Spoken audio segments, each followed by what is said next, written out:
Greetings YouTube, time for another bargain slash salvage vid. So I got a bunch of stuff in the last 7 days and I'm about to show you what I picked up. We'll start over here in the corner. We have this hard hat which I actually got for nothing. I have a nice aluminum vintage one, but in the event I actually need a hard hat, I'd rather use something that I don't really care about. And it's in solid condition. I haven't adjusted it for my head yet, but it's in solid condition, so if I need a hard hat, I'll use this. We have these two locking hoops, which were part of some kind of small barrel, probably a cardboard one, and I plan on using at least one of those as the rim of a proper buckler, and I got those for nothing. Then we have some stuff I picked up at both one yard sale and one estate sale. We have and some thrift shops, so this is a mix of things. So this is a Mills Craft Drill 90, and I've used 90-degree fixtures in the past with my drill. I have a couple of them, but this one is from Mills Craft, and I've never used one that was this beefy, so I'm going to give that a try. We have this very aggressive meat tenderizer, which is going to make a really nice mace when I'm finished. We have this, which is a hand-forged device, and I believe it's a brake for a dog sled, because it says forged sled dog. I think this is a brake for the actual sled itself.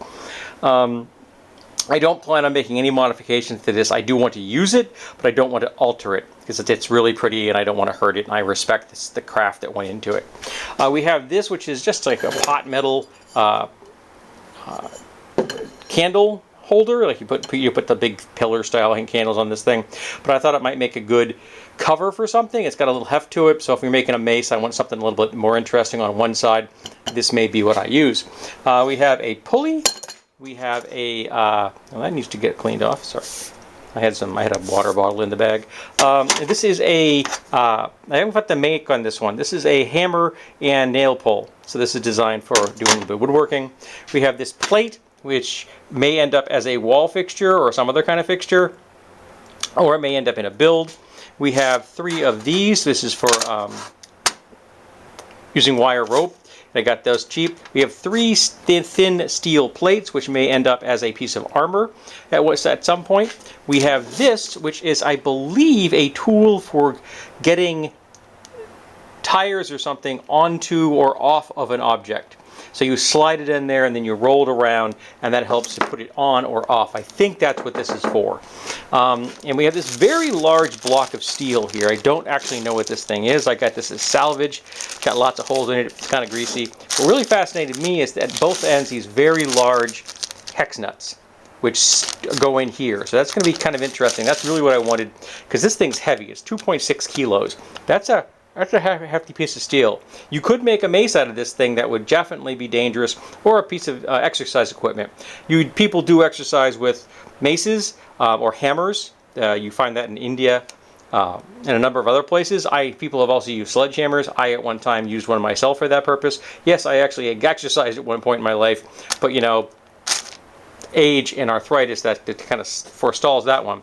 And we have some spider stinger spade bits. Don't look like they were ever used, and I picked them up for $5. And I've been wanting to try these out, but I didn't feel like paying full price for them. But for $5, I'm like, yeah, for $5, I'll accept that for $5. Give it a try. And over here we have this, which is the back of a wall-mounted microwave, I believe, or oven of some variety, which I plan on making the face of a shield. I'll punch these out so they're flush. I'll punch those out with they're flush, mount wood on the back, probably mount something there to cover up those holes, and then rim the whole thing with steel for reinforcement. And of course put a handle and a strap and stuff on the back. Then we have 2 pieces of 1/2-inch plywood, and this is 4 foot by 31, and this one is 65 by 29, and I got those for nothing. And as anybody who has to get sheet goods in the recent past, they're not cheap. Yes, they're a little bit dirty, but I just dust it off. I'll spray paint it. You'll never notice it when I'm done. It'll be completely covered. I know that this is going to end up in the buckler build that I just showed you, as well as that build. So part of one of these is going to be that. I have to figure out which one is the best one to use for these things. But yeah, sheet goods just sitting by the side of the road. Nobody wanted them. I do. So yeah, this has been the latest bargain and salvage find. Again, if this is a matter of keeping your eyes open about going to estate sales, going to yard sales, like I made a trip to a yard sale. The only thing I bought was this, but for $5, it was worth my time. And then at a yard sale I went to, they had a pile of free stuff, and that's where I got the hard hat from. So you can't really lose on that regard. So yeah, nice little haul. Now I got to put it away. I'm going to clean these things. They're kind of a little on the rusty side, so I also want to be able to read it, see what the manufacturer is. Put these away, find a home for this and these, stuff like that. And then when I'm finished, then I got to get back to my latest projects. I actually have two running parallel because I ended up having to forestall a modification to my angle grinder because I ran out of fasteners and I had to get some specialty fasteners. These annoyingly, that is an M8. It is not a imperial measurement, so I had to go get some of those. And I'm hoping that the two I got will work. I think I may need to get one that's got a flat head, like a bugle style head. I'm not positive yet. We'll see. I'm using a piece of this to create a zero cut stop, so I can make really thin slices with this that are even and consistent. So yeah, nice bargain, nice salvage. I'm quite happy. Keep your eyes open, folks. You never know what you'll find.